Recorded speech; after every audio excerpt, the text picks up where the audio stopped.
All right. Welcome, everyone. This is a new episode of The Pod. I'm your friend and host, Kirsty. And today I am joined by Dave. So, Dave, thank you so much for saying yes and jumping into this adventure because this is something that I'm really passionate about.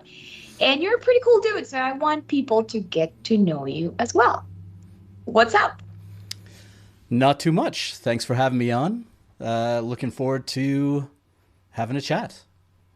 But yeah, my Awesome. name's Dave. I'm a tech director here, and yeah, let's Yeah. excited to do this. Awesome.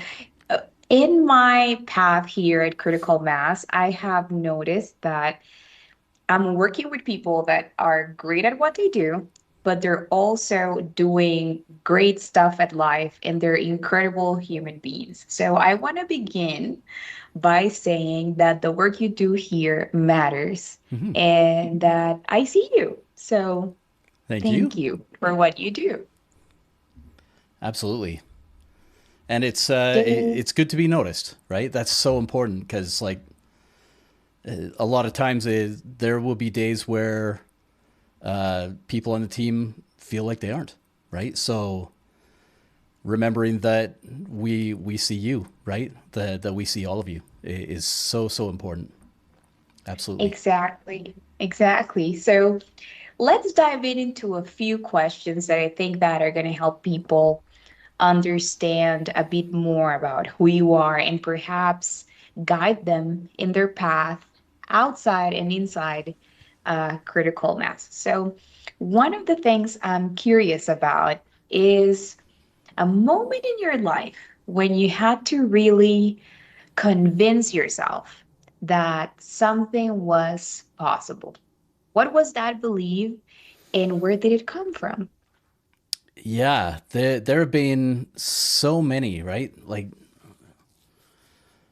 so many times where I've taken a leap, right? I've done things like scuba diving. I've gone to China. I used to be a magician working in restaurants. So What? lots of places where yeah, there were times where I didn't know if I could do it. I had to convince myself. Hmm. One that comes to mind is of course like going to China and teaching English for a while, right? Oh, I spent 7 years there, wow. and so with that, it came kind of suddenly, right? I was at the end of a contract, and my here in Canada, and my friend was like, "Well, how about you come over here?" And I'm like, "I don't know," right? So had a conversation with the school, and then found out that there were a bunch of documents that I needed, and then found out that I should probably get all of my vaccinations, right?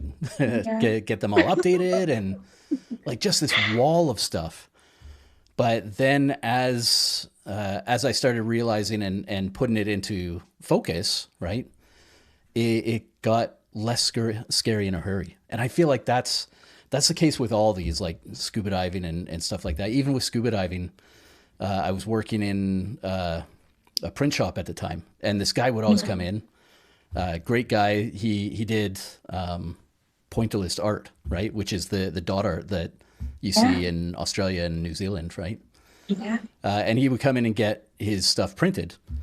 And we were talking, and he's like, "Oh yeah, scuba diving, scuba diving." I was like, "One day I'd like to try that." And he's like, "There's a scuba diving shop right around the corner." And I was like, Okay. Okay. "Yes, you're right, right?" Like it.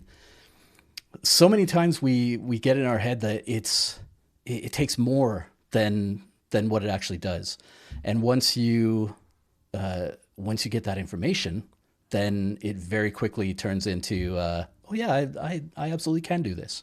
I absolutely can. Yeah. So that's what I found in my life with all these is like I would start out thinking I don't know if I can do that, and then you do a Yeah. little bit of research and you actually realize that oh it's not a mountain, it's just a hill, right? So yes, there is a little bit of a curve, but it's not impossible.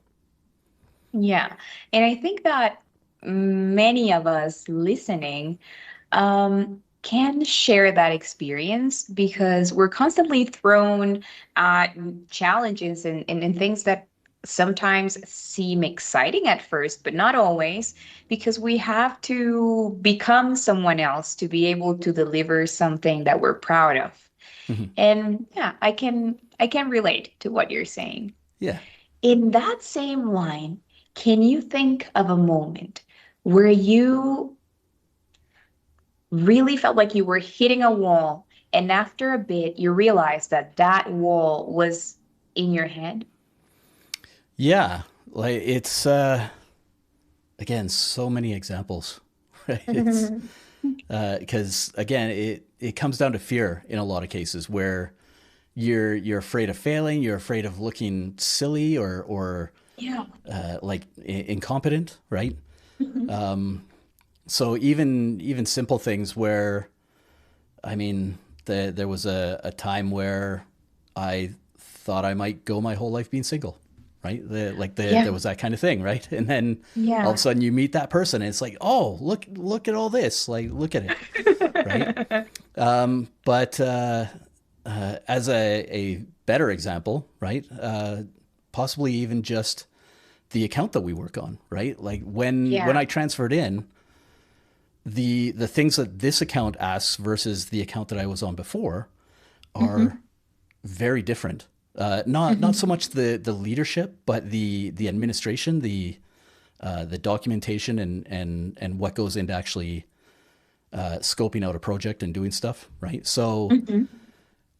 that to me was a bit of an eye opener. Going from there, where it felt very easy and very comfortable because I had developed these routines, to coming here and Yeah. finding out that most of those routines didn't apply, right? Mhm. Like again, all the leadership is all there, right? Being able to guide the project, but the other side of it, the administration and the stuff that people don't really talk about, all the paperwork that goes involved, all the meetings, Yeah. right? And there was a time early on where I was like, I don't know if this is the right place for me because I couldn't wrap my head Yeah. around it. It took a long time to get to a safe space with that. Oh, I really appreciate you sharing that because in my personal experience, this was my first job in tech, Mm-hmm. and I formally trained in marketing and communication. Before that, I was in med school, and I all of a sudden found myself here.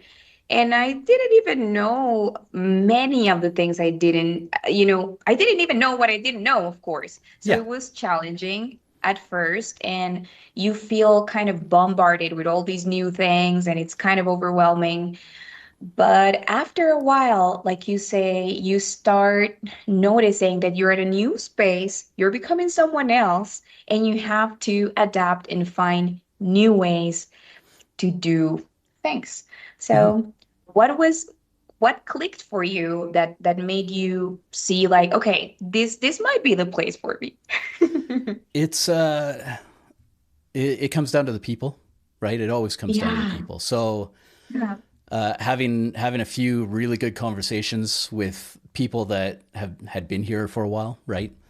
Yeah. And then trying to describe what I was facing, and having them go, no, it's not that complicated. It's actually just Yeah. these three steps, as an example, Yeah. right? Or Yeah. something like that. So really good support staff, right? Or support buddies, not staff, Yeah. but buddies. Yeah. That can really make the difference, right? And on this account, I've seen plenty of that where people are willing to jump in, right? It's I've been on other teams in the past where nobody wants to jump in, so it's a stark contrast for sure. Yeah, yeah. I'm glad you mentioned that as well because I last year I made this huge transition from content to tools QA. Mm-hmm. And in a few situations, I was feeling like, oh my gosh, is this the beginning of the end? Because when that Yeah. happened, I had just started feeling like, okay, I'm not gonna drown. Okay, I understand what's happening here. And then I get this opportunity, and I was like, okay, sure. But once I'm there, day one, I'm like, okay. And then Peter just told me, listen, you're doing something that's completely new to you. Yeah. So don't beat yourself up, and you're gonna make some mistakes.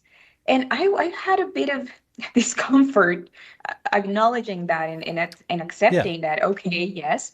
And one day I told him, well, maybe someday I'll get good at this.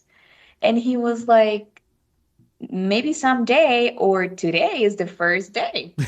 And that really moved me, because he has this humor that sometimes it's like, come on, Peter, but that really hit home for Mhm. me. Yeah. So When is now a good time, right? So, exactly. yeah. So for you, how would you say that having the support of others, feeling excited about the new things you were going to do, made that shift of, oh, this is so challenging, maybe this is not for me, to, okay, I'm not drowning, I'm Hmm. having fun. Yeah. What It's what yeah. what shifted for you? Was it feeling like you were not alone, that other people were feeling the same at some point? What helped you move through that challenging moment? For me, being at the director level, a lot of it was Hmm. just a lack of knowledge, right? A Okay. lack of knowledge on the account, on Mhm. the on how the environments work, right? How the Yeah. code works, the repo, and just the general workflows that the devs here use, right? Which Yeah.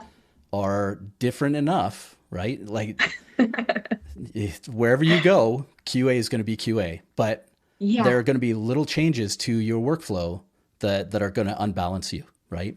In the Hmm. same way that whichever account I go to, there are going to be enough changes as a director that I'm going to get unbalanced too, right? And it's going to be very uncomfortable. There's they call it the first 90 days, but it ends up being the first 6 months every single time, right? Yeah. You'll get to a point where you look good, but behind the scenes you're still kind of like a duck, right? Your feet are just Yeah. going like mad under the water. So it takes some time. Yeah. And from what I hear, from what you said at the beginning, you've done so many things. Yeah. So there's a difference between just getting by and genuinely pursuing growth. Hmm. What does continuous learning look like for you personally? Yeah. It's this one. It's different for everyone, right? Mhm. Some people really like just going out there and building things, and it's like, oh, look at this cool shiny thing that I built, right? From Yeah. my own brain, and I've never really been good at that, right? So in terms of practical knowledge, I always steal from other from websites. Okay. Not really steal. I mean, Yeah. they're Yeah. websites that are actually for like coding challenges and stuff like that. Mhm, But mhm, then I use those as a way to explore a concept or expand on my knowledge on something. So that's in terms of practical knowledge, that's where I live, right? In terms of like leadership growth and whatnot, most of that for me has just come from the doing, right? You try things, mhm. you try to be kind and empathetic, you try to see where a person is at along their journey, and you hope that you're making good decisions, right? And then you look back at it and you go, I could have done something better, right? There's always that moment, even if you're 100% on everything that needed to be said in terms of leadership. There's always going to be that one thing where you're like, I could have done that better, right? So Yeah. it's yeah, that kind of growth just happens organically, naturally. Yeah. Yeah, and to add to what we were saying before, it's that stage of what I like to now call growing pains. Hmm. It might be uncomfortable, but it seems like for you it happens similar to me, which is we're driven by curiosity. Yeah. So I think that's something that it's a good, I don't know, skill, characteristic, I don't Yeah. know, Yeah. to have and follow.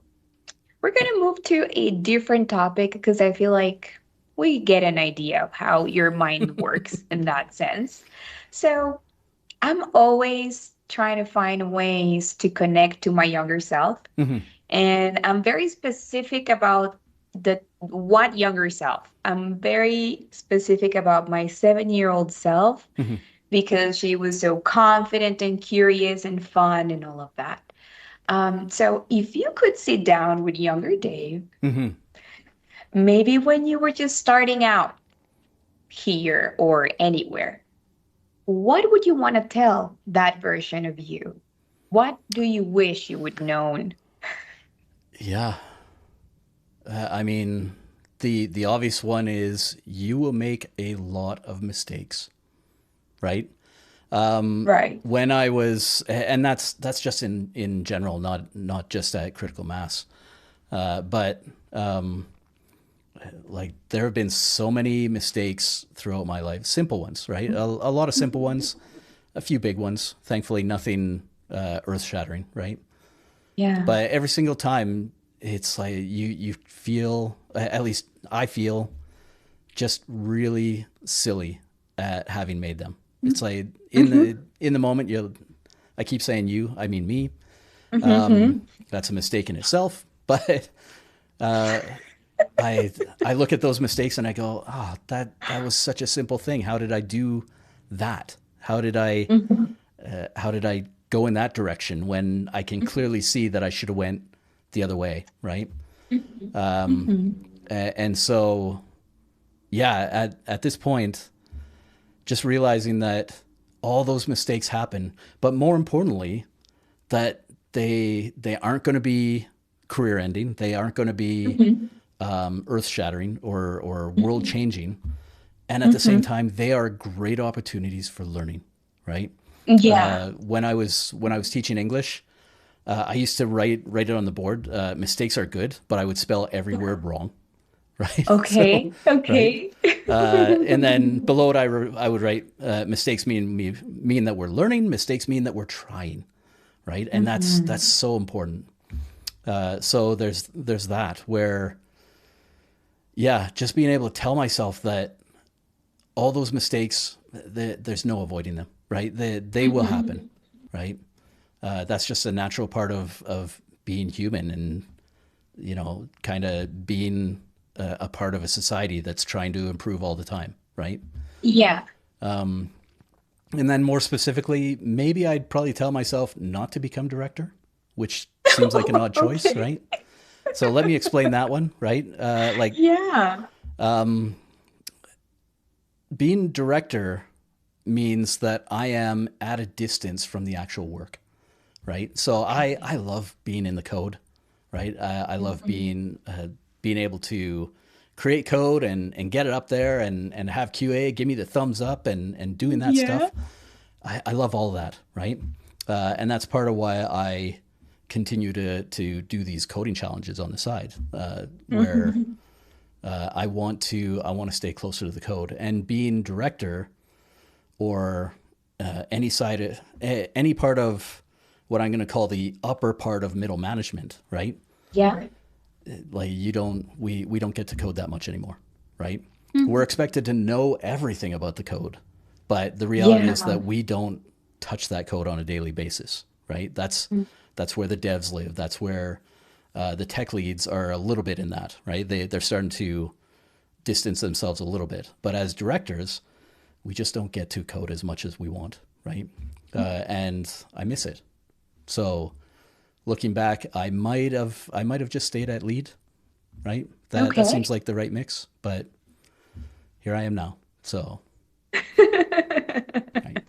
All right, all right. That, I love that because it ties up what we've been talking about Mhm. previously on, facing challenges, moving on.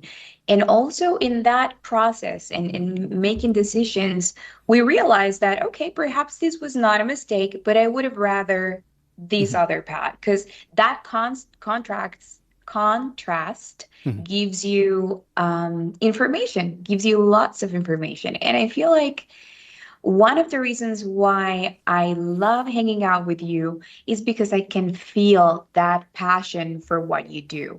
And one of the ways I started noticing you a bit more was when you were posting your content on tech channels or whatever on Teams. And I could see that you really wanted to lead others into getting better, Mhm. staying curious, and also notice that you love it so much that you always explain it in a way that seems so simple. Even for me, that I'm not like, so, oh, wow, she knows so much about code. No, but still, it makes sense. And it's like, oh, yeah, I could do that. Yeah. Even if it sounds a little, rushed to say that. So it ties up. Those Mhm. concepts ties up. And in my personal experience, one of the reasons why I quit med school, it was not because I was bad at it, but I was so scared of the possible mistakes. Mhm. And I ended up dragging that mentality here when I first started. And I Mhm. used to think like, oh no, any mistake, anything that I just didn't see, it's going to be the end of the world. And Peter really helped me overcome that and be more confident in the sense that he was like, hey, listen, of course we want this to go well, but it's not a human life, okay? Chill. Yeah, like even for P1s, like I need to or when people start saying, "Oh, I'm going to have to work the weekend to do this." It's like, "Are you like Yeah, this nothing about this is going to be damaging." I caveat that with not including the money side, right? There's always a money exactly. aspect. And that changes the game a lot, right? Yeah. But in terms of the actual impact to users, like nobody's going to die because the site crashes, right? And it's important to remember that it absolutely is, right? So Yeah. rushing to get things done only to make more mistakes doesn't help us, Mhm. right? So and there's a point, like if people are working on the weekends and during the weekdays where you start to see those negative gains, right? Or those Mhm. negative returns, sorry, where you just the devs cannot create good code anymore. Their brain is Exactly. their brain is so full of all the things that are going on that Mhm. they can't do it anymore. They're just past that functioning stage, and so yeah, it's important to step back and realize that once in a while that like if we were building something that lined up with a defibrillator or something like that, or like some sort of a display that measured all of the stats of somebody in a emergency room. Okay, Yeah. we want to be perfect on that, right? And so we're going Yeah. to take more time to get it right. But with Yeah. this, we can still take time, right? Would it be nice to hit every single deadline and knock it out of the park 100%? Yeah, of course, but that's not realistic, right? So Yeah. being able to step back and rest is definitely important. Yeah. This is one of the reasons why I started doing the pod, formerly Mindful Mondays, Mm-hmm. because I needed a space where I could just be like, or a space where I could feel seen or heard. Yeah. And I thought I was posting this and that nobody cared. But then when I stopped doing it, people would say like, "Hey, what happened with the pot? Like, what's going on? I really liked it." And it really moved me because that's my why. I have always been about the people. Mm-hmm. And right now, yes, we're working in an industry that is it's related to machines and that kind of things, but people are doing the work. Yeah. It's not doing it itself. Yeah. So since we're in an industry where stakes are high, timelines are tight, and competition is fierce, Hmm. and we've talked about all of that, I would like to close knowing outside of work, Hmm. in the person you're becoming, Dave, what do you want to be known for? What do you want to leave behind? Yeah. That is a great question, right? It's the kind of thing I've always liked that phrase around old men planting trees, the shade Uh-huh. of which they'll never see, right? Yeah. Where whatever I do may or may not have an impact in the future, right? And it would be easy to say that I want to continue to be kind and stuff like that. I feel like that's table stakes, right? That's something that we Okay. should just do naturally. But being able to do something that has a lasting impact, and not just a lasting impact. Like I don't. The example here is I recently went searching for the name of my grade 7 teacher, who I Okay. science teacher, who I completely forgot their name, but didn't forget their teachings. Right? They Yeah. would teach things. They would do things like the word and in numbers, right, should only be used for Okay. decimal places. So if we said Okay. something like 170,000, they'd be like, okay, so you're talking about 70,100, right? Because Uh-huh. it's 100 Uh-huh. plus 70,000, right? The way that Uh-huh. and works, or 193. So you're talking about Mhm. $100.93, right? He would constantly labor on the point, and it was such a Yeah. small thing, right? And there are other examples in there where, just to see if we're paying attention, there would be days where the school would be selling like bags of chips for $2. I'm guessing at that. I don't remember the price, but he'd be like, "Oh yeah, one for two or two for five." Sorry, what? Right? Just to see if you were paying attention. And Yeah. I take so many of those lessons, and they're all small things, right? They aren't, again, they aren't earth shattering or anything like that, but I carry them with me because those Mhm. moments come to define who you are, right? And so, like, shout out to Mr. Hobden, right? That I found his name. That was his name, for helping me learn that lesson. And the bigger lesson here is, does the name make the lessons more or less important, right?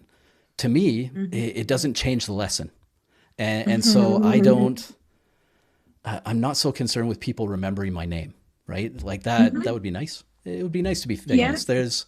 There's already a David Cross that's famous, so maybe I'll miss my chance.